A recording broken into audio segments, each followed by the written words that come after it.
150 is an application fee required for that.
No, this would be early for them still.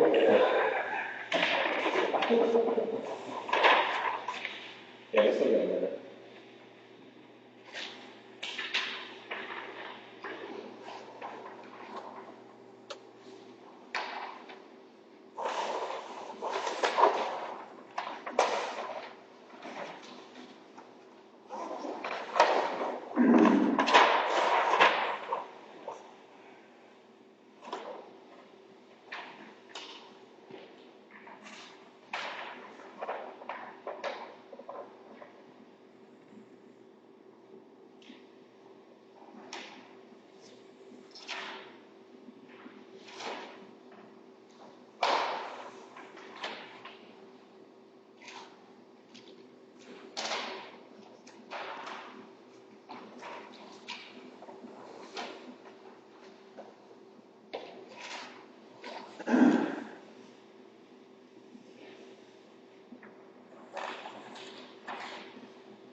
Fans are 435 watt peak. Yeah. That's pretty high. Yeah, they're getting up there. Yeah. And actually, there's what we call a bin class, which is sort of the next iteration of the panel, is going up to 445. Wow.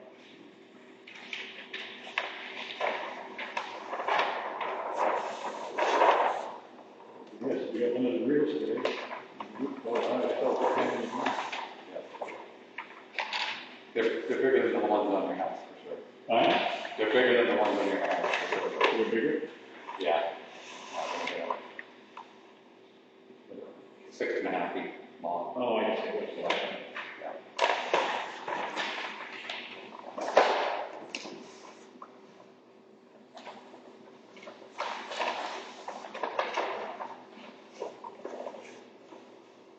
You've done a good job of concentrating ortho.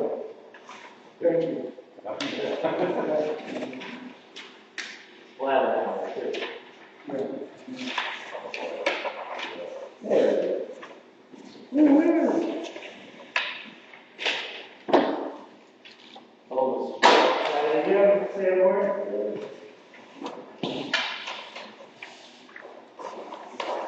Here.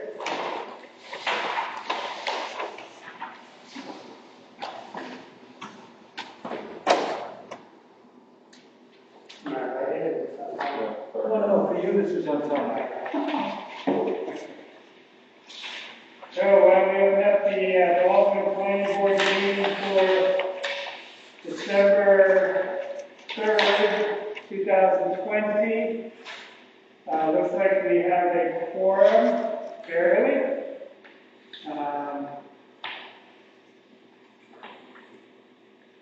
We've got one item on the agenda, as far as I know. We'll see how far we can get with that. Why don't we start the meeting by entertaining a motion regarding the minutes of the prior meeting. They've been moved as submitted electronically and seconded.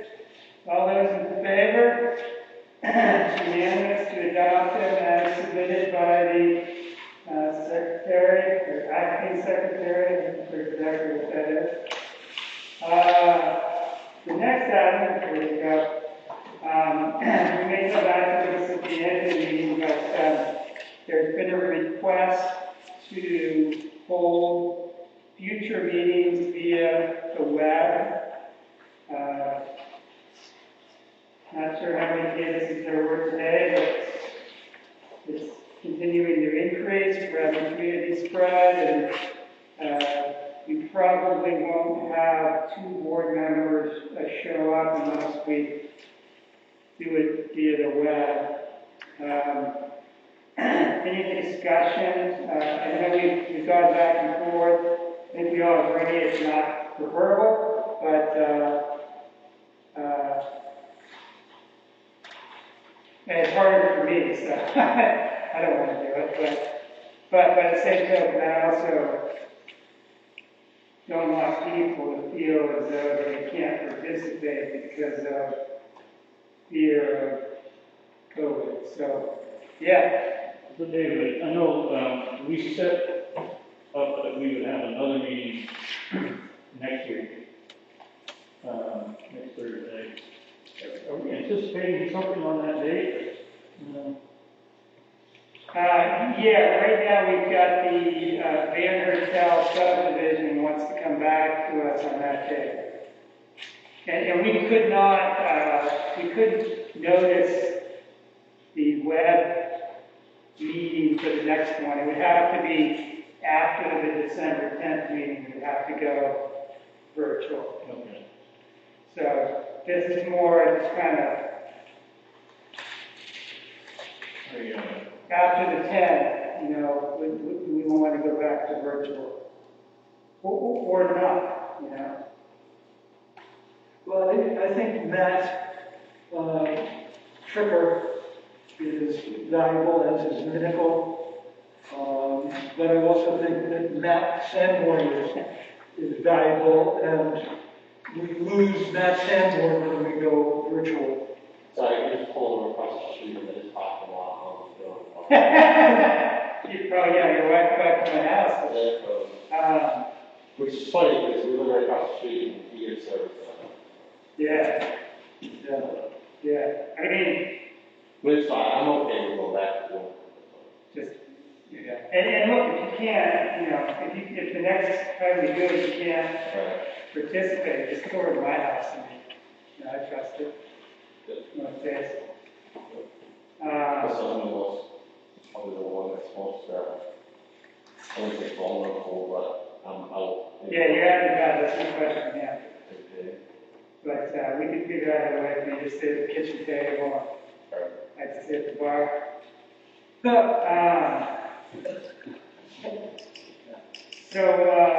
I'm not going to take a vote. I'm going to send out an email asking for individual preference, and I'll probably just make an executive decision. I'm not hearing a huge firestorm against it. And, you know, look, if the cases start going down next week, I think it's less of an issue, but so far they're not, so. Cool. Okay, so the next issue is the submission by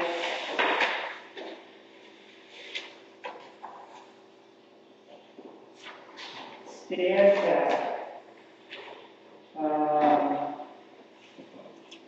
and Walgrove Development Company and its subsidiaries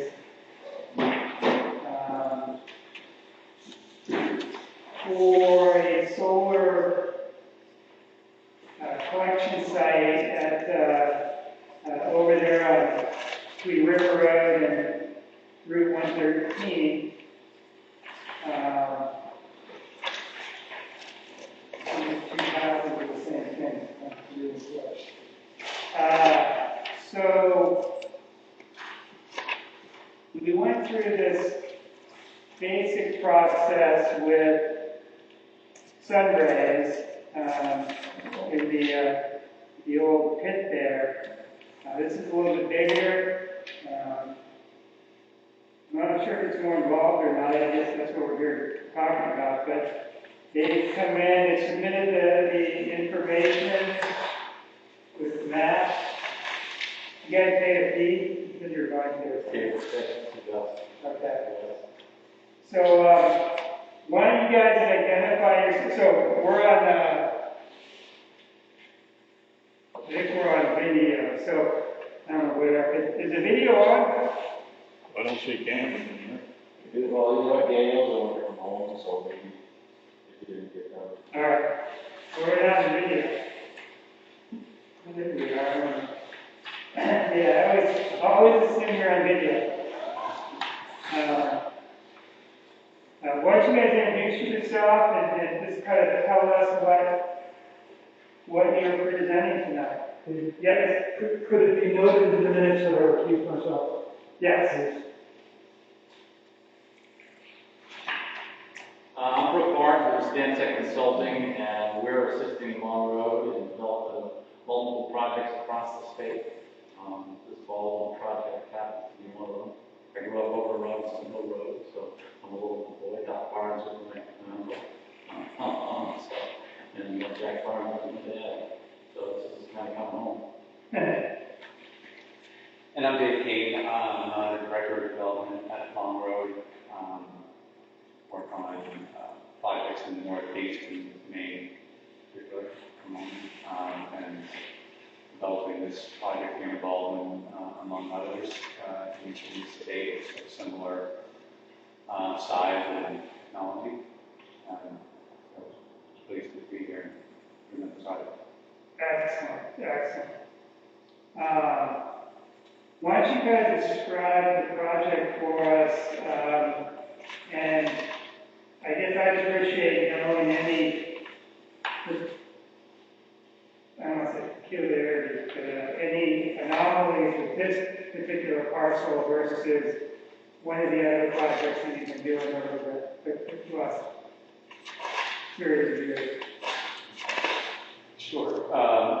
So this is a project developed under a bipartisan legislation passed in 2019 to enable more of these types of distributed generation projects. This is a 4.95 megawatt project. The maximum size for these projects is 5 megawatts. I believe the project that you permitted previously was another similar project, and that was just sort of under that 5 megawatt cap. This project is, again, very similar as far as capacity. It's a slightly different technology than you might have seen with the Sunrays project, in that we utilize trackers, what are called single axis trackers, which is why when you look at the map, the site plan, you see a series of vertical roads as opposed to the fixed tilt project you might have seen with Sunrays, roads oriented east-west. Those are more space sufficient, compact, and fit on a footprint that is smaller, under 20 acres.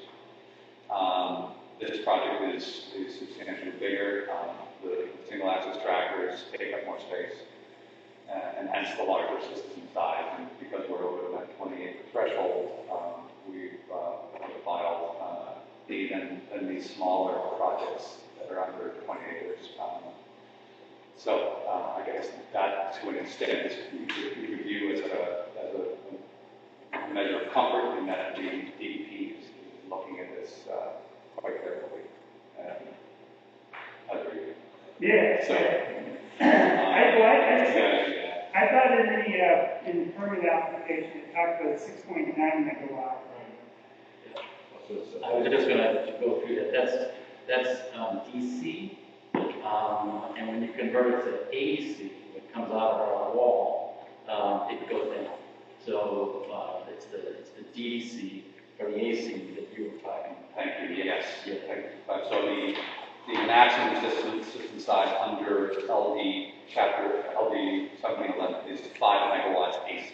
Okay. And so this is 4.95 megawatts AC, and then you scale that up to achieve get it to the DC rating. You see it's 6.9. And that conversion is done on site, Yes. or it gets distributed into the grid. That's right. There inverters that change that DC electricity to AC before it's injected into the grid. If it's useful, maybe what I'll do is that if we take, I'm a visual guy, so if I look at a map. Sure. So if we look on your, you can look at the big sheets there, or little sheets we have. If you look at sheet C2, and I'll sort of walk through what's there on C2, and that'll give you an idea of what's going on. This is off the River Road, the existing access road. The River Road's down in the lower right-hand corner. And that's the way they'll come into the project. It's a great woods road, crosses wetlands, and there's stone in there. They'll just be putting some fabric and some gravel on top of that stone, so those are already well-developed crossings. And then they get to the project area, which you'd ask about other projects that they have in the state, and I've worked on 8 or 10 of them for Long Road. And this one is really nice because we end up with no wetland impacts, and the actual panel area is pretty darn flat. It does need to be graded. There's about 66 acres within the fence line here, within the cleared area. Those little hatch lines you see are clearing furthest out from the array. And that's about 66 acres. There'll be about 44 acres of grading within that where they put the panels, because it needs to be fairly flat and level for this kind of track or panel that moves work on existing woods road. And now I'm going to flip you to C1. And at the top of C1 is an inset that shows the electrical line running north all the way up, and that's above ground. It will be poured, and that's clear area 50 foot wide until it comes out on 113 for connecting to the CMP system. Construction will be 3 or 4 months. The site will be cleared, stumped, and graded.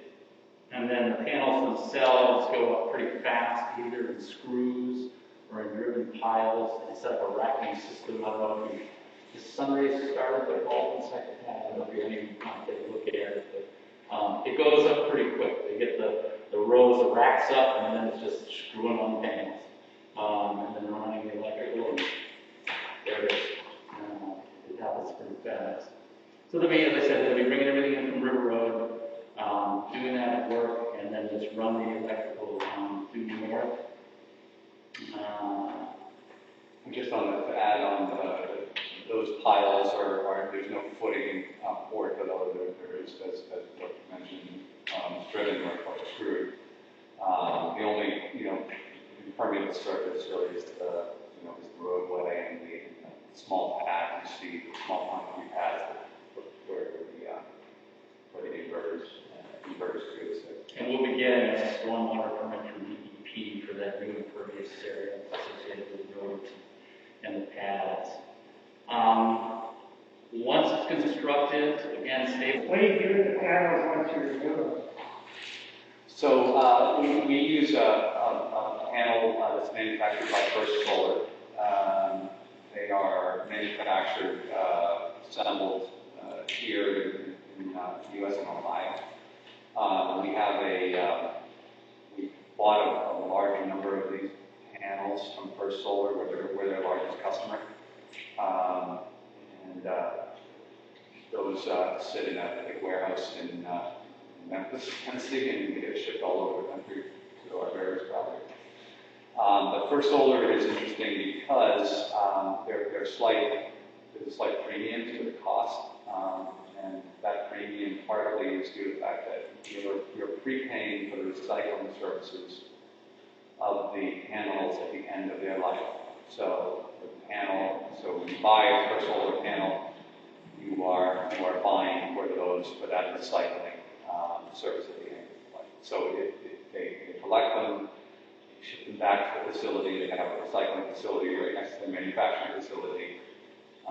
They crush everything up, they separate out the glass, they separate out the materials and all of those thin film between the layers of the glass, which is where all the magic happens. Yeah, we were talking about that before. Correct. And that cadmium, telluride, all of that is separated out. They throw an acid all over it, and that all dissolves out, and they reconstitute that into new product. And there is, as part of the state DEP process, that we are required for a decommissioning bond. So the state will require that bond in case on the other business, so that the product doesn't become forfeit and just sit there. It would be dismantled one way or the other. It's about $1 million, probably. The bond?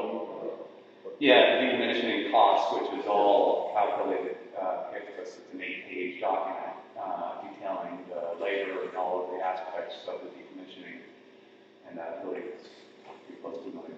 And we haven't filed a DEP application yet, but probably in the next 2 weeks, we file a DEP and there'll be a copy submitted to the town. And you'll see the decommissioning section in there along with the engineering calculations of how much it will cost to decommission. So, just a stupid question, but, so you're saying it's the last 25 years and recycling. What would stop you from having a project? Sell the power wholesale, Okay. or something like that. Yeah, that's just curious. Yep. For the application itself, which is this cone-bound thing, what we did is we went through your conditional use permit requirements and your site plan review requirements. So if you flip into this, let's see, about 4 or 5 pages, it starts with Article 8, conditional uses.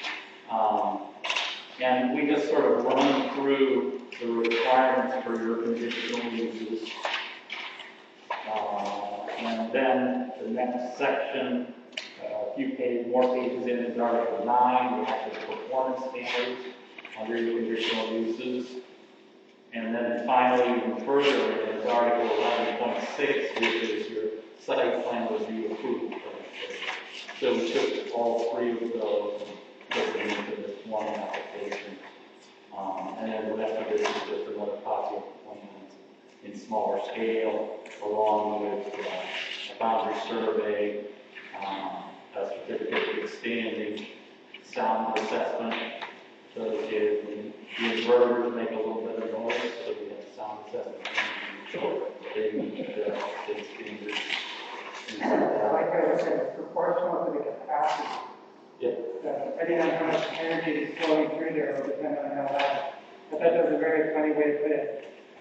Anyways, I'm not saying that's too small, it's just a funny way to put it. Well, relatively speaking, it's a pretty small amount. And there aren't really sectors anywhere near this. It's sited, so it's all internal to the project parcel. There are some projects that are in farm fields or something that are very close to neighbors, and they have to reconfigure it to get the inverters further into the array, Right. so that we want to keep from above homes.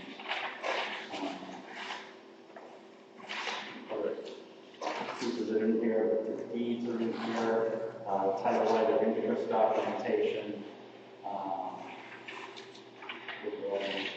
I checked, all the corporations are properly certified for incorporation. And the rest of the sheets in the package there, which are large scale, are really sheets we prepared primarily for the DEP. It includes all the stormwater flows and the stormwater requirements, which get fairly detailed. And you'll also see on the sheets, for example, sheet C3 has a lot of fine print, and that's the erosion control and construction techniques that have to be implemented for the project. We put it right on the sheet.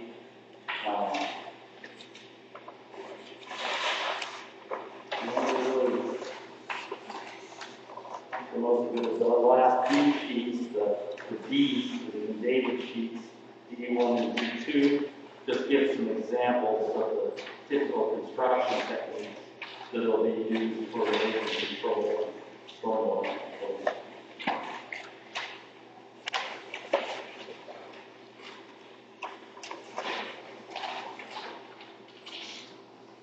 Questions from the board, or from the public, or from the CEO? You know, one of the things we talked about with this project was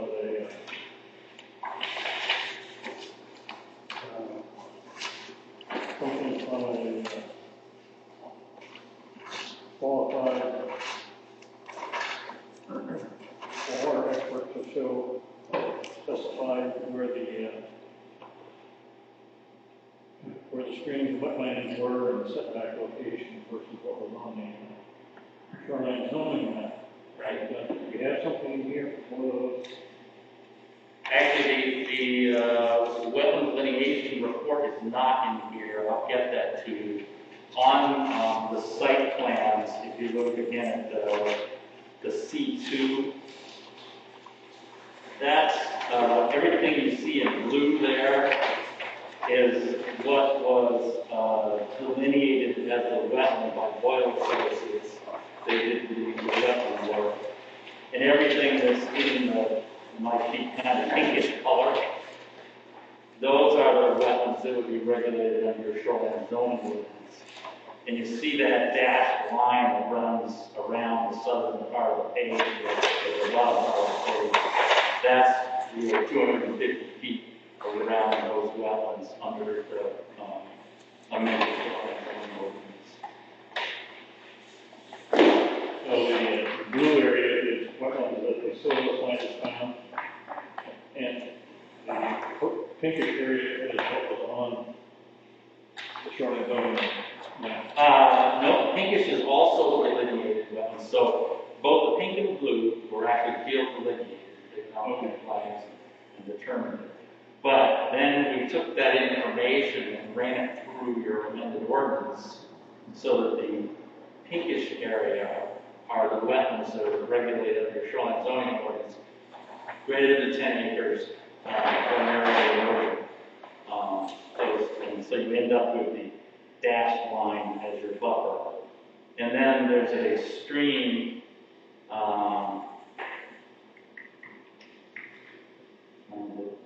just north of the railroad tracks. There's a stream that runs through there, and you'll see more dashed lines, dashed black lines that represent the 100-foot buffer off the stream for your shoreline zoning. Okay. So, I think Bob was asking a question about what was picking up. So, we went through the amendment to the shoreline zoning ordinance at the last special town meeting. Are you guys looking to utilize the mechanism in that change to have a on-the-ground modification of our existing shoreline map? Yes, that's right. Okay. Yep, and it's in the narrative here. I'll find it, but you brought it up, and I'm realizing that we don't do it on the Yeah, so I think that's probably an important one, just to make those changes, so. So we'll need, any other kind of questions? You know I have some, so. That's my job, isn't it? Yeah. So one thing I didn't understand, and maybe I just missed it, is I understand this appears to own, some fairly large tracts of land here, and you're utilizing, the site is located on 2 of those tracts, I believe. One's on basically the top part, there's a map here. Yeah, if you look at attachment 2, which is the boundary survey at the back of the document. Yeah. So the project is kind of located around where the guide here 6-1 is. kind of located in that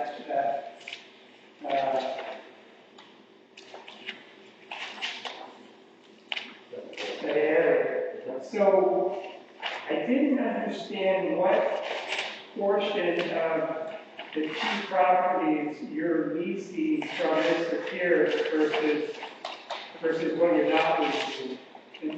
It looked like you were leasing the fenced-in area plus access from River Road into Route 113 for the power line. But it wasn't clear if you were leasing the entirety of these two parcels or just part of it.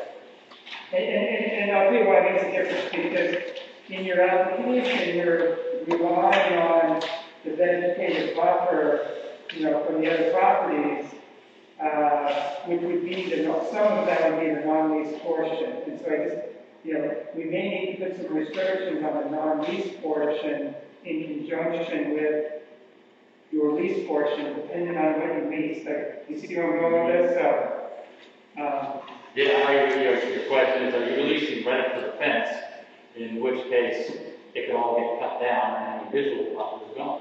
right.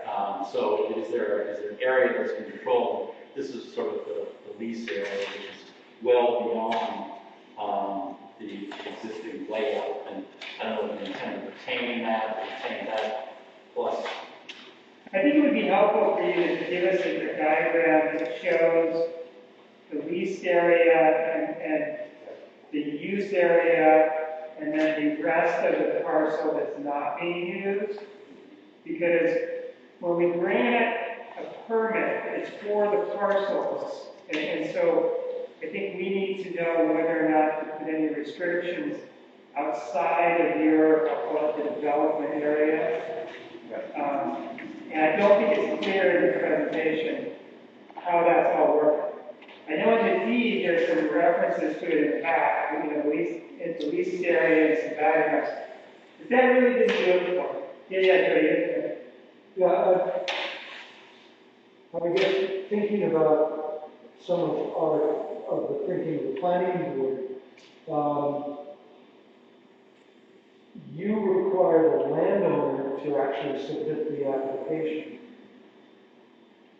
So, in effect, think of it that way.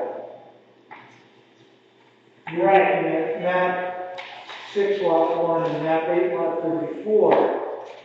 And so I have no objections to talking about whatever happens outside of the lease area. And I assume you did. I just want to make sure we have some clarity about who's responsible for what. So if you want to clear timber, you may have some restrictions about the density of timber that has to remain, because they're utilizing some of that timber as either visual or sound barrier for the properties nearby.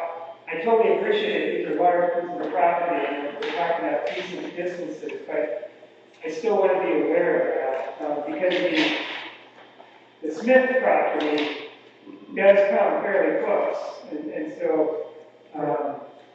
I don't think that they're going to use that back part, but it's just something we need to discuss. I think having the clarity of we're talking 20 years, so who knows, 20 years it could be Westbrook. I may not care. Yeah. So would it be useful, I'm looking now, like, for example, sheet C2, if in addition to the clearing area, which is shown by the little round bubble area, there were a buffer that was shown on there, and it was clear that was a leased area. Yeah, at least, I would just put it leased area and property. We actually, we're about to do our ultimate survey, which will define very precisely the leased area. Essentially, the cartoons in the back that kind of illustrate, this is a document that's now more than a year old, the option to lease At that time, we obviously had very little data to work off of. So now, this is where, this is certainly where on the face of the earth the project will sit. Right. And we will create now that we've just recently finalized this, we will develop the office survey, which will define, Yeah, I just think it'll be helpful, that's all. I don't think it's a big impediment, Yep. so the next thing was the useful life, you've already answered that. So once you create the project, I just want to understand our exposure. So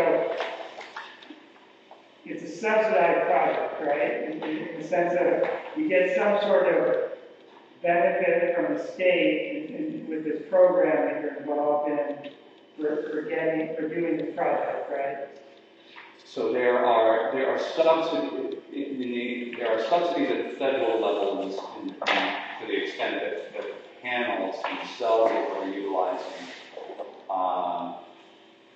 have associated with them a federal tax credit. Is there a state subsidy or a tax credit or some sort of? So the solar is technically at this moment tax exempt. Okay. Solar equipment is tax exempt.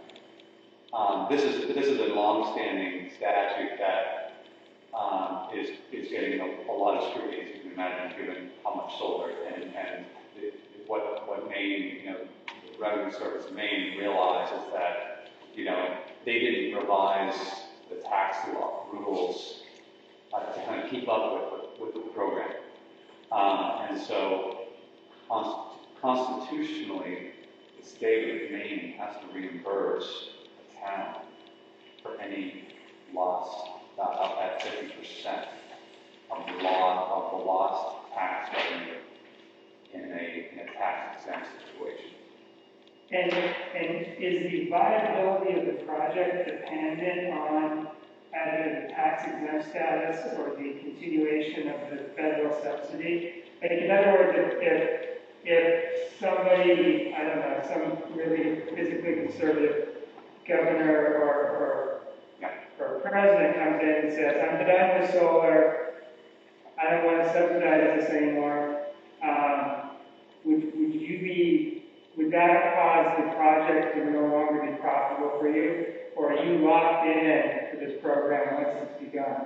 Yes, and that's actually I mentioned that warehouse in Memphis. We bought, $100 million worth of solar panels just before the 30% federal tax credit stepped down to 26%, which is where it's So you locked it in. So those panels are safe harbor. Yeah. So by building the project with those safe harbor panels, we are locking in that 30% tax. Okay. And there's a 20-year contract for power. That's right. Correct. Yeah. So that's the other piece of this. But other than the tax exempt status, and again, that's being revised such that developers like ourselves will be paying, will be essentially reimbursing the state for the revenue that they reimburse to the towns. Yeah. So that's all in the process of changing. That was a bill that was pending prior to COVID. Obviously, whenever the legislature's attention shifted away from this. But If that change doesn't affect the viability for you, you It does not. continue to go forward. Okay. What has to happen first, DEP or us, or does it not matter? They're not linked. Okay. Yep. Both have to happen. Yeah, ultimately, yeah. And I think my recollection is you're going to have a public hearing on the DEP part of this as well, right? We have to have a public meeting. Meeting, Yeah, yeah. that's scheduled for next Monday at 6 o'clock right here. It is? Yeah. Oh, okay. Yep. Is that in the shopping area? That's the job, I used to see it. I'm gonna put it in the press herald. Okay. Okay. And it went to all the butters as well. Okay.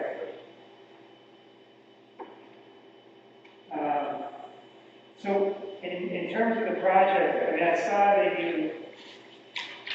your organization's done projects, quite a few. You said you've got 9 or 10. I saw some in Thompson, Vassalboro, Fitzwilliam, New Hampshire. What would you say? Thank you so much. Did they give you some sort of document, like a conditional use permit or some sort of like?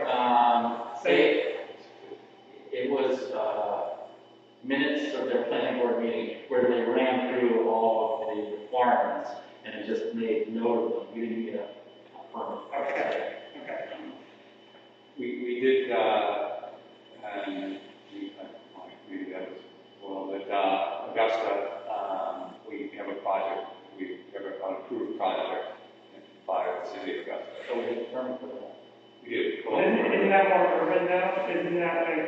It's actually a very similar type of site. I mean, part of it is clear. It's in North Augusta, so it's up closer. Okay. Closer. Was there some sort of permit on that or? Yes, and If you could get a copy, yeah, I don't think there is an issue. Yeah, I'm happy to share that. It's just what they call a statement of law, finding facts, something along those lines. Is sort of, I think that's the title of it. Okay. But yeah, it's there. I mean, I think as a board, I mean, I know Wes has some concerns about the disposal and the end of life issues, but as a board, I mean, Bob uses solar for a majority of his house, if not all. I think Matt and I are both very friendly to the concept of even doing this. I think our only concerns are making sure that this project doesn't unnecessarily infringe on the neighboring properties. You know, the site is obviously good because we don't have a lot of neighboring properties to worry about. But I think you just want to think in those terms. But I think we're friendly to the concept when you do that. Who doesn't like solar, right? Well, I mean, the nice thing is it's inert. It just sits there. It doesn't send kids to school. It doesn't, run under roads or anything. Once it's built, it just sits there. Right. And through the tax reimbursement program, it'll be relevant. And on the Sunray property, we had some concerns about interference with ham radio operations and frequency disruption. And we'll probably get somebody coming in and ask some questions about that when we get to a town meeting. You'll get some folks about noise, especially since they're moving and you have the inverters. I saw you did a noise study on the inverters, but it'd also be helpful to know when the mechanisms are working throughout the day. Is there any additional noise? Those are the two big concerns. Your construction concerns, I mean, they don't seem to be, this doesn't seem to be, because you're approaching on River Road, there's a lot of benefits to approaching on River Road versus 113. It's a very straightforward connection as well. It's just, it's a single pole. There's not a lot of infrastructure that needs to be built because we're so close to the substation here. Yeah. Joe, have you talked to any of the neighbors on River Road about this? Like, has anybody said? I've talked to people who are my neighbors here, yes. And are Not they, every time go on door to door and talk to people, but, as I run across people, and I explain what the project is, and everybody's been great. Okay. how, is there anything across the street from it in River Road? Like, You gotta realize this is set back really far into the no, woods. I'm not talking about construction. Like, is the construction vehicles are coming and going. Like, the Belangers are down that way. They're still probably 500 yards up the river road, aren't they? Who? Belanger, That'd be black. Debbie Black and Nate Belanger. Like, what's the, They're opposite the other end of that road. The Woods Road, that on this map, peters out, actually keeps on going for a ways, and where it does enter River Road, Michelangelo is optional. Okay, But at this entrance, there's nothing there. there's nothing on the other side, right? There's nothing on the other side. You're well onto the wood, to the dirt part of River Road, right?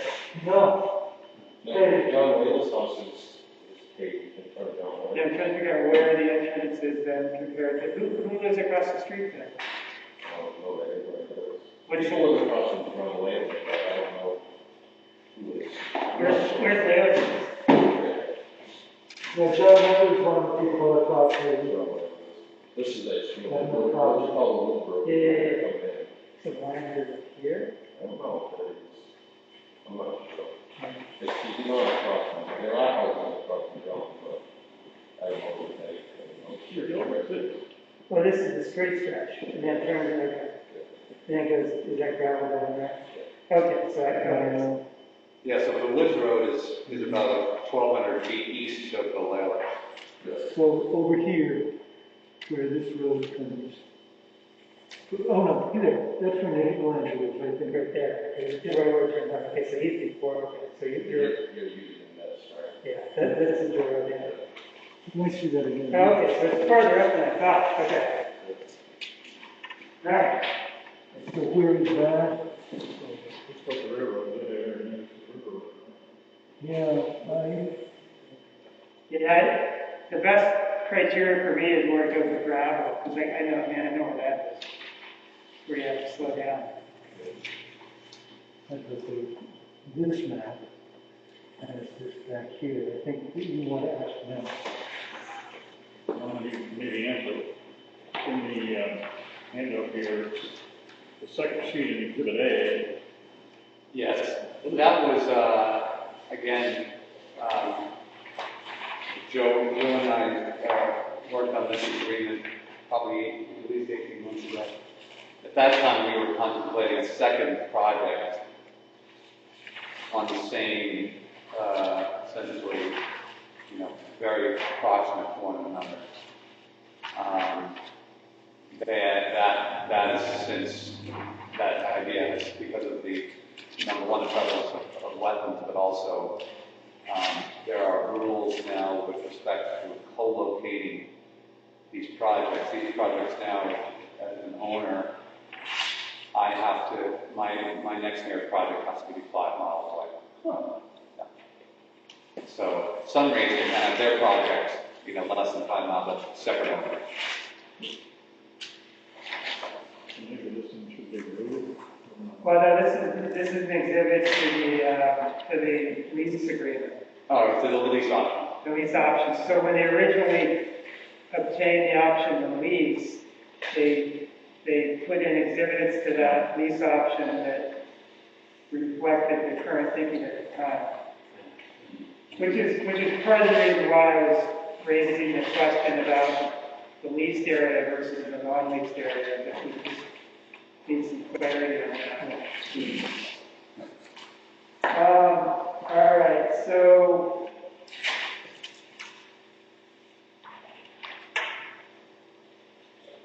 But I can send you that Augusta, from, and we have a vast world permit as well. I don't know what. if you want to send them, yeah, I'll read them. I may not understand them, but I'll read them. And he just sent my email, I distributed it out to the rest of the board. So we kind of have two to-dos here, the wetlands delineation report. And in that, just make sure that there's a very clear delineation. That's not very clear. Yeah. A really clear explanation of what changes to the wetlands map you're requesting. Like that's almost a separate application in and of itself. And I was wondering is that a separate shoreline zoning application or is it done through this process? Well, we've never done it before, so who knows? But, So what works best for you? But what I'd like it to be is something that is portable from the rest of the project. So once this project goes away in 20 years, the wetlands modifications to the shoreline zoning map have a lane in and of itself. Yeah. So they can be separated out and put into another file folder. And because it's the first time we're doing it, we're kind of setting the standard for what expectations and we're having. So I want to be super cautious about that. So that wetland report needs to be pretty well explained. We may want to talk to the person, have the person come in. What is your expectation in terms of where we go from here? We don't have a complete application right now, just for a complete set of information. But let's say we do have a complete set of information. What do you envision the next step to be? I think part of the reason we wanted to get this before the board was to be able to schedule a site walk. I know that's something that the board likes to be able to do. And we wanted to make sure that could be scheduled prior to any snowfall of significance. Yeah, you're working on not last time, right? We're working on borrowed time at this juncture. So our typical rule is if there's more than 2 inches of snow, we don't hold a sidewalk. Now we held the Sunray sidewalk, and they probably had 1.5 inches, maybe 2 inches of snow. It was pretty close, but it was a pit, so it was easy to be generous with that because it was a pit. Like, we all know what a pit was like after they're done, whether it be 2 years or 10 years. Here, it's a little dicey because we've got a lot of wetlands issues.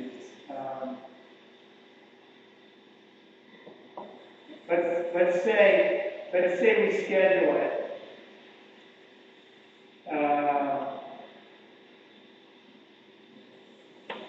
What do you guys think? I think we should schedule it. See what the weather does. Yeah. You've got a chance up until January. Supposed to be some winter weather coming in this weekend. I did. Now, Talking about the 10 to 15 inches. that's the European model. You never believe the European model. I hope you're right. I think it's going to hold up. But what's the time for notice on a sidewalk? 10 days or something like Hopefully, Is that a noticed event? Yeah. Okay. Open to the public. Yeah.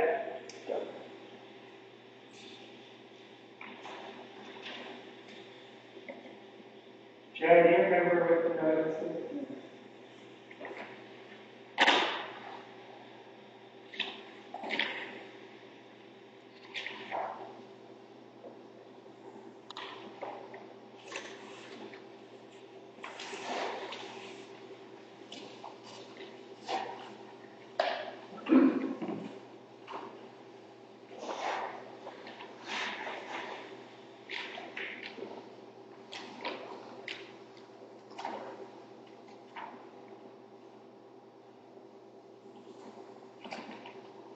I've been working on a computer, so I have the stop, and I'm like, what do I do with it?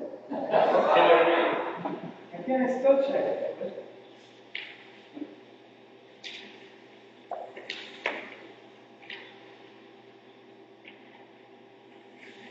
search sidewalk.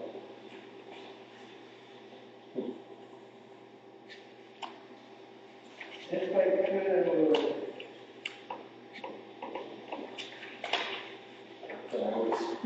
How was that work today? Had a wire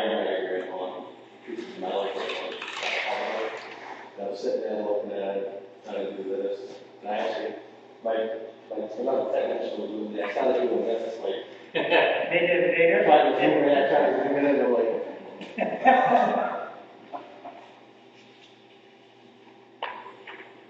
Alright, so.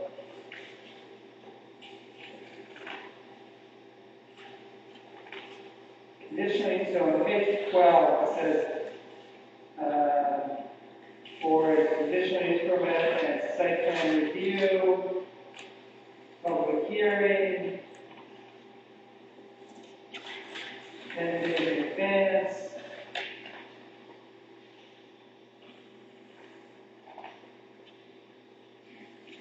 So let's just say 10 days. so it has to be in the paper, kind of. Yeah, it's been 10 days. And, is there a notice to a butter? Yeah.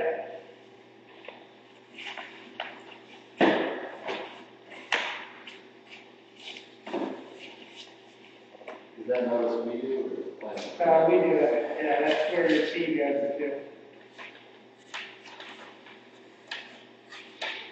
By suggestion, we got a River Road. That's it.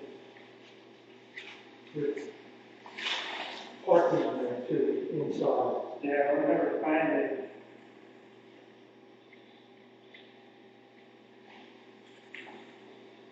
Don't need it later.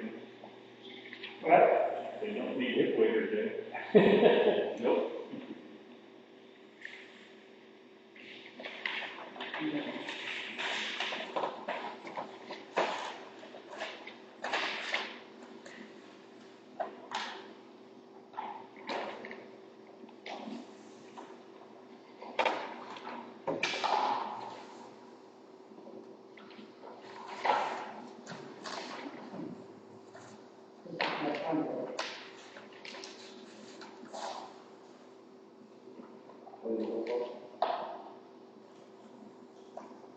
Where it says sidewalk.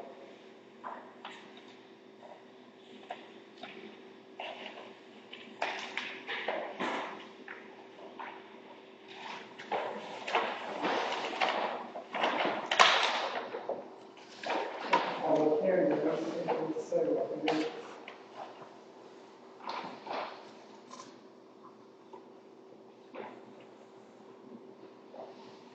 Well, let's just follow the public hearing rules because it is a public hearing, right? It's more of a public hearing on the physical location. So,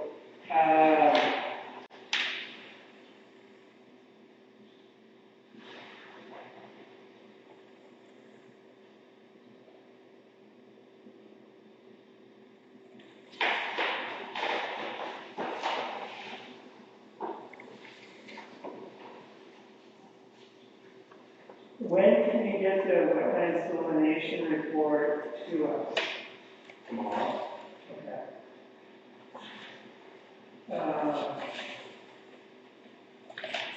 So let's just work out the logistics here. So if we have to give 10 days notice, then our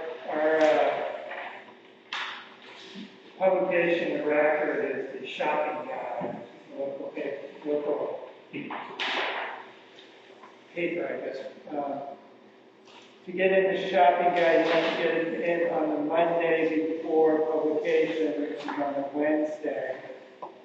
So if we got it in, if a notice was put in this week or next week, get it in this. So if we get it in on the 9th, we could do it after the 19th. So the first Saturday after the 19th is the 21st. Saturday, The 19th is the Saturday. the 19th. 19th is Saturday. So we could do it on the 19th or on the 20th. Because with the sunlight, we really can't do it during the week. I couldn't do it during the week. So do you guys prefer Saturday or Sunday? It's a crapshoot, you guys understand why it's a crapshoot at this point. Let's do this Sunday. So they take the 2 weeks off for the Christmas and New Year's holidays, so the Christmas week. Yeah, we just have to get into one time. Right. Yeah, no, it's perfect. So, We need the 20. 20, yeah. What's that? Uh, What? well, After church. yes. Sure, 1 o'clock, sure.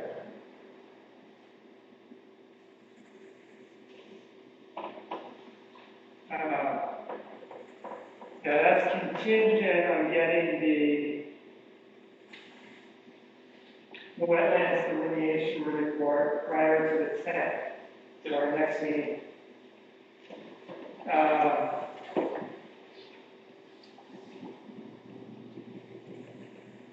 And what we need you to do is we need you to provide some level of marking to show us,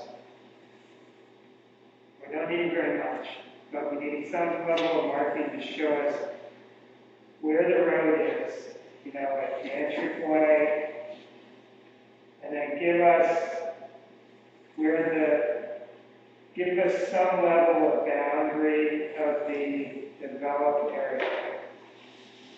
And we're not going to walk the whole 62 acres, so, I mean, don't knock yourself out like every 10 We feet. can stake the 4 corners of the fence, fenced area. Yeah, That's- yeah, Yeah, it's actually, when you walk out there, where you are is pretty obvious.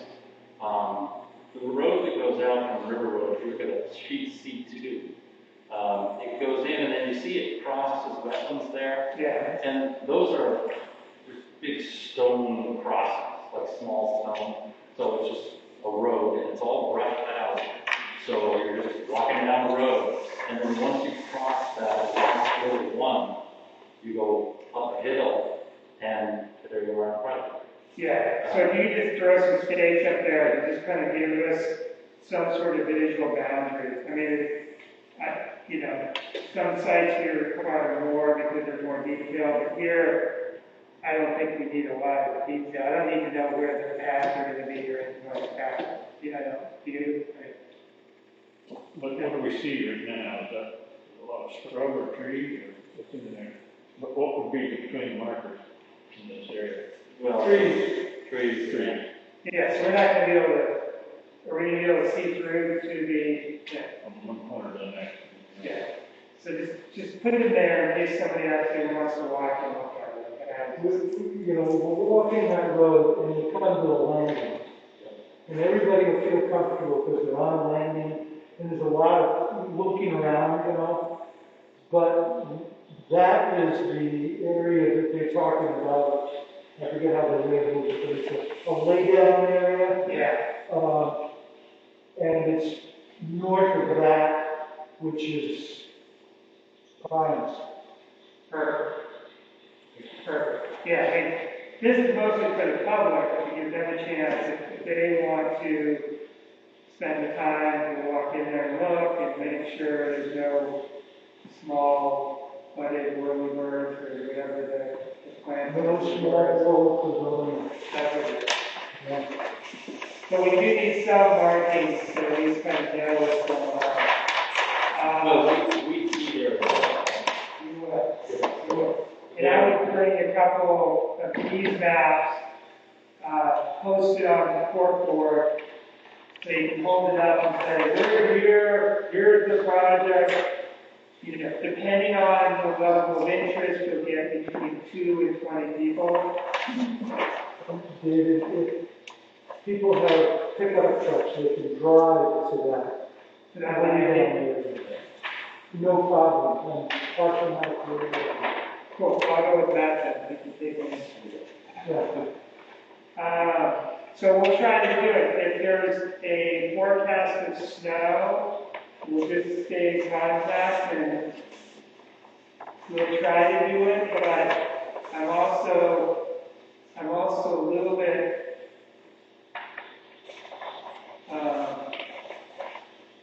concerned about, you know, that if this is a wetland area, that would be part of our normal review is to see what that looks like. I think maybe you can see, in this case, you can, you untrained biologists can see the difference between the wetlands there and the non-wetlands. Yeah. It's, But now it's 2 inches of snow, that's the concern. even in You think it went down? 2 feet of snow. Yeah. Okay. It's a forested wetlands, it's not like you've got mown lawn and then water. It's like the vegetation changes. Okay. And recognize too that there's actually no direct impact as well. The only impact the wetlands, a little bit of clearing. Yeah, and part of our job is to take a look at it and say, you know, oh, okay, I see what you're saying, you know. Whereas if there's a big swamp right where you're pointing, that's like, well, yeah. We're gonna put it down, right?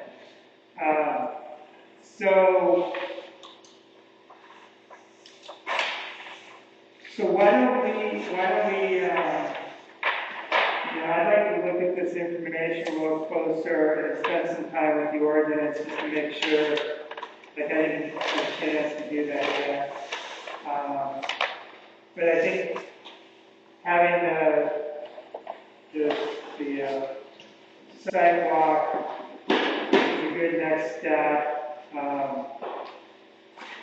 Do you guys just see wanting to talk about this at the next meeting, or do you want to wait till the sidewalk and then have them come back? Well, as long as they get paperwork to us, and we can talk about it.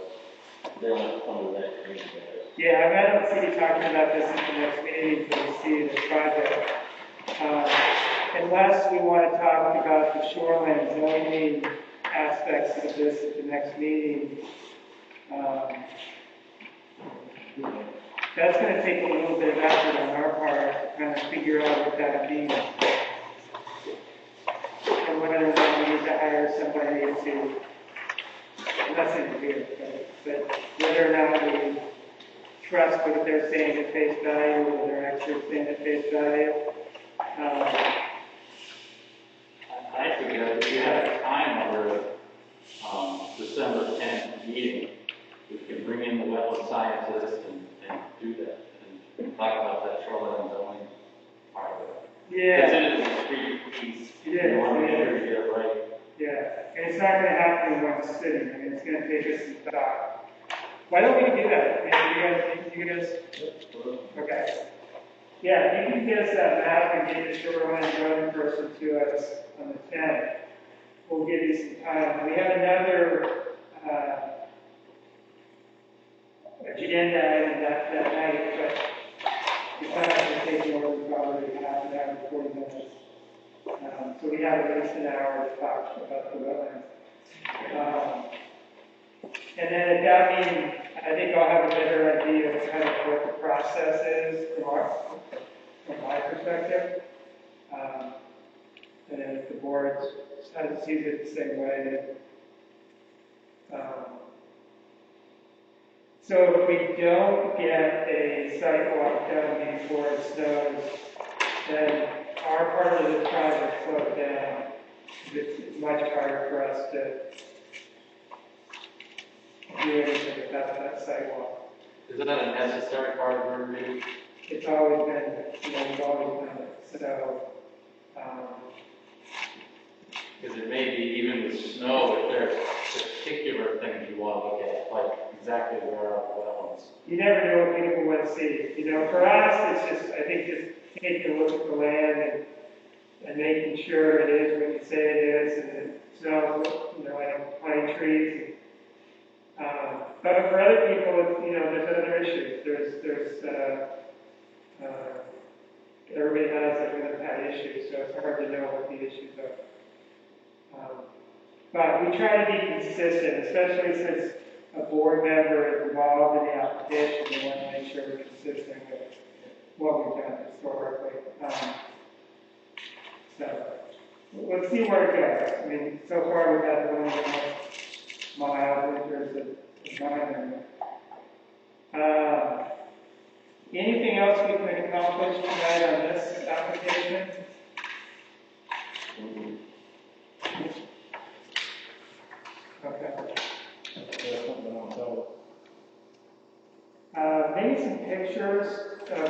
apparatus would be helpful too. Like what those look like, you know, not necessarily several thousand of them, but just kind of what they look like in terms of, and if you can get a picture that it shows the glare or lack of glare, and I know that the application says that the whole purpose is not to have glare, I mean, if it rays in, but, you know, if you could get pictures, you know, some photographs on a sunny day, what that looks like, make sure you have some stock images of the model. Yep. I try to put everything up front, so if we get everything done up front, then it's pretty smooth. But anything else, anything from the board that you guys can think of on this one? So the goal is to start construction when? Not until the DEP review process is complete. You know, we're submitting that application very shortly, but that's a 195-day review. It's a 6.5-month review from the time that it's actually formally accepted. So that's probably even a month away. So we're into July or August before the DEP permit is issued. So that's the worst case. Could be sooner. Could be. Okay. They give that as their guaranteed time. Right. Yeah, and you know, at that point we will be we'll be squarely for the end of the VAT restriction on clearing trees. So we wouldn't probably be starting any clearing until the end of that window. That's June, July, so early August. Yeah, I mean, there's no question that our review would be quicker than that. So, Yeah. Really, the only thing that concerns me is getting onto the property while it's not snowing, and that's the biggest thing for us. Because we can work methodically throughout the winter. You know, that's the rest of the stuff is really just forward. Yep. That's good to know. That's a great question. Anything you guys need from us? Is it tree growth to know, or? Yes, it is. Okay. So you need anything out of tree growth for this? These are not trees. No, I assume that's true. Yeah, it's okay. I just wanted to ask the question. I didn't know if there may be some like swap you could do because it's an environment. No, Okay. the town is gonna get tree growth money. And at what point are you looking to pull this out of tree growth? He's the one that's paying. Not him. Okay. So just so you know, there's no camera, so I can say this more frankly. There's no legal basis for us not to issue a permit because you have to pay the tree growth, because nothing in our ordinance says you have to pay the tree growth. But we have strongly recommended people pay tree growth concurrent with getting the conditional use permit, because once you get the conditional use permit, the town's ability to collect tree growth gets a little sketchier. So we've always just tied those two things together. That's not to say that we couldn't do some sort of conditional, you know, where we say, as long as you pay it prior to construction or something like that. You're a big enough company, I mean, Census, big enough company, pocket change, but you guys are big enough to where it's not as much of a concern. Smaller operators, you know, it's concerning that we may not have the financial resources to do it. I think a condition is prior to construction, which is the way, for example, DEP says you have to do your final financing prior to construction. Right. It's a condition of their approval. Right. And so payment of that tree growth tax penalty prior to construction is probably the best way to do it, because if they pay it and then they'll build it. Yeah, it goes back to the we trees. would pay it as part of our preferred financing this and several other projects in single large financing. And so that would be our kind of what we call our notice, final notice to proceed. Yeah. You know, and that payment would all be wrapped into the closing. I just wanted guys know it's out there, and that's one of the, it's moderately important to the town. That's a good point, we're chasing some of that right now from some stuff. Yeah, That's just what happened. And the bad thing is gonna happen, the next tax cycle, if it changes ownership or something, then people are gonna get hammered on it, if there is a payoff. right, right. How much equipment are you gonna have down there? I'm sorry, how, When you, are you gonna bring the bulldozer and flatten everything out and stuff like they did the other? the area, of those 40 acres or so within the fence line will be graded, yes. It'll be stumped and graded. Do you know if they brought log trucks over the bridge on River Road, or did they go? Oh, there was both ways, yeah, And the bridge held all right? yeah. Well, the only thing I'm concerned Yeah, about, they did, they came out this way. the only thing I was wondering, if we presented the D8 like they did up the other place, D8 weighs 40 a ton, truck is gonna weigh roughly 40,000, 45,000, so you're up to, let's say, 70 ton. That's more than what, the log truck weighs. Are those bridges rated? Have they been rated by DOT? I don't think it is. Are there bridges on both sides? No, Now, you can come in the dirt road side, there's no bridge. you can still get that, but you lay down there, just on the east end of the property, so you. It adds a bit of Yeah. extra gas money. Yeah, well, it is. All right, well, I think we've reached an end point, but appreciate you guys coming out. I think this, but like I said, I think we're all for this. It's just, you'll find we're pretty cautious, and so we want to get the project and think about it, come back, try it again, come back, and once we're 2 or 3 times, we're kind of comfortable with what's going on, we can kind of get down to the meat and potatoes and get things done. Right. And I do all the talking, they tell me what to say.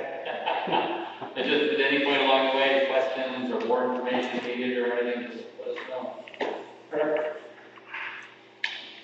Thank you. Is Kara gonna come in? Talk to her? She does all the work, I get all the glory. Yeah, we'll turn everything out here. Her pictures are not even on the website. I was like, come on, please give her a picture. She's kind of shy. Yeah. So, you have 2 copies there. Yep. Do you want me more? I've got another 2 copies, I think, so that you can have it for all. Yeah, if you have more copies, we'll leave them here and somebody's gonna read them, that's for sure. Can you see how many times the electronic version was accessed? You can, okay. I'm just curious if anybody's accessed it. It's not very user-friendly, that FTP site. It's every chapter is an individual kind of page, Yeah, I downloaded the PDF, I thought it was fine. Okay. So there's larger scale, the small scale maps are in these, there's 4 copies of the application of the small scale maps. Sure. Yeah. So, I don't know of anything else. Do you have anything else for me? White, do you have anything?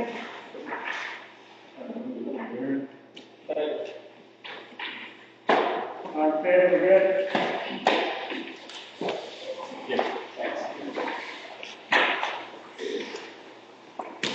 Just so you guys know, Mr. Hertel Sr. is going to come in himself next week. And then I hired Bill Thompson and was he Dave Studio? I don't know. He hasn't?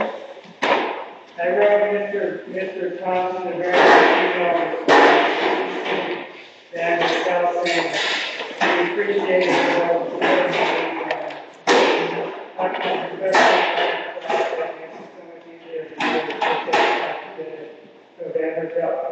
See it, so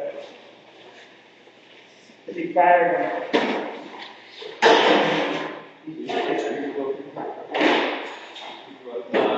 I got analyze it. Okay. That is consistent with This table is just the.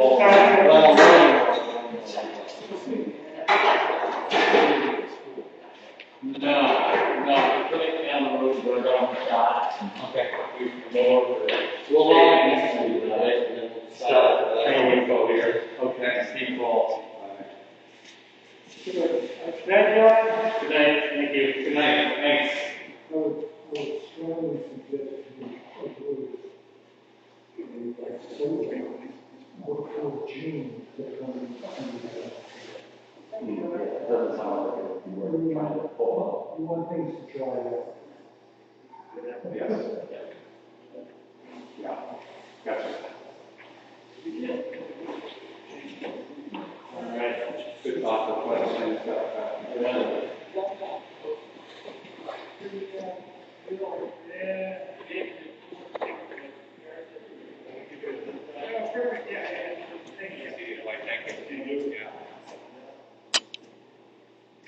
Let's go in there. I was gonna say, there ought to be one more coming. Yeah, somebody ever turn out the lights?